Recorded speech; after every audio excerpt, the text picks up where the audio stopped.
What's good, everybody?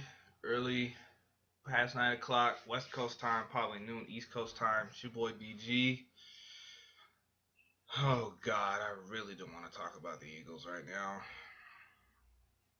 but might as well do it anyway, right?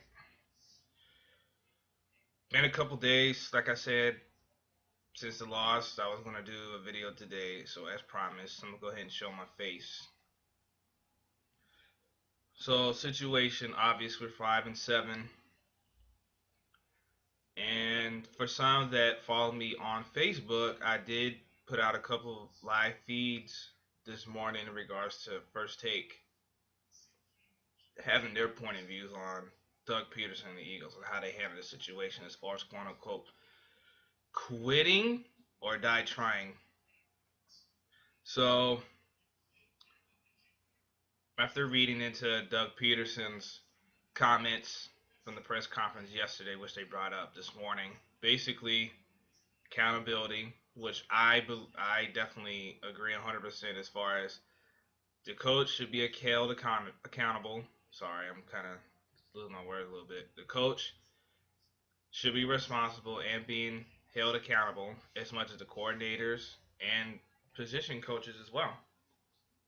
Players, we all had our point of views. I'm sure everybody has said that the last couple of days, even before the game, that if you don't want to be here and just quit, you just want to quit out, you don't come back. Well, the season's over, just don't come back. I've already explained on one of my recent videos that there's going to be some big names that are going to be gone. Without a doubt, as far as Doug Peterson himself, he's not leaving. He is our coach, so we might as well deal with it as it comes. So I'm over the fact of talking about the coach. He's not going anywhere. It is what it is. This is his first year. Andy Reid's first year, he was 5-11. Maybe history's repeating itself. I feel like people are not going to register this is history repeating itself. I mean, literally, think about it. Donovan McNabb did not have the best offense he was working with his rookie year, in equivalence to Carson Wentz.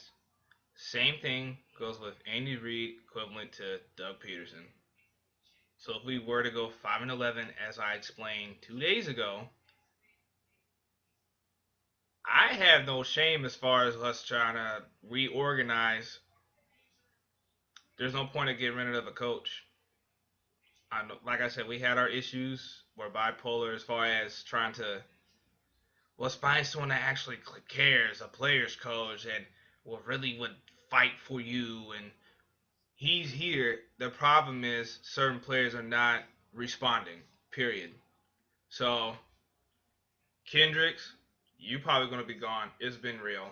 Connor Barwin, even though you're a Philly fan favorite, which we all know what you do on and off the field, it's been real. You're not cutting it. I'm sorry.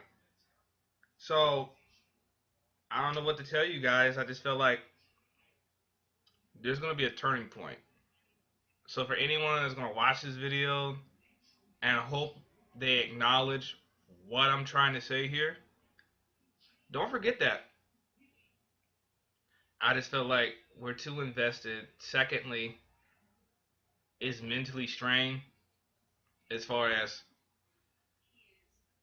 you'll give the team the benefit of the doubt. And I know it's very critical. To some Eagle fans, I know it's very critical because that's your life right now. Not me. No question about it. I am a hard, dedicated fan to the day I die. Absolutely. But for right now, we just have a team that just they're not gonna be in tune until we make these changes. We just got to deal with it as it goes. So even if we don't win out the rest of the year, I'm not finna complain. You will always go through harder challenges before they get greater.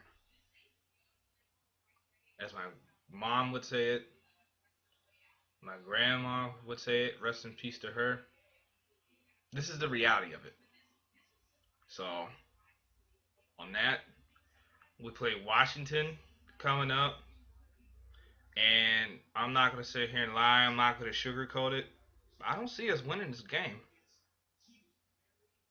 As much as that hurts me to say it, but this is the bottom line. This is the truth coming out of my mouth.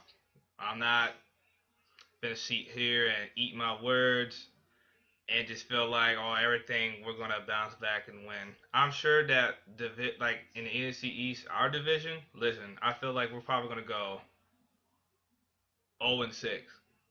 Kid you not. You can't just mechanically tool in these players that you still have if they choose not to do it. That's just bottom line. I mean, I don't have nothing else to say on it. So if you agree, cool. If you don't disagree, you feel like there's a ray of hope. I mean, I don't know what to tell you on that. Mm-mm. So yeah, don't be surprised. For my reaction, if we lose to Washington, it's been real. We're gonna go 5-11, like I said. We just got to figure things out. I think the off season will definitely be a different story. I feel like just like any other team in the NFL and their fan base, oh, we picked certain guys up. It's gonna look good on paper, but when we go to the preseason, oh, these guys are not gonna be there. Oh, now it's about to hit us. Now we finna suck. Da da da. We just got to see what happens, Joe. Other than that, there's about to be more videos coming up. So I'm trying to accomplish 8 videos be done before the end of the day. So stay tuned.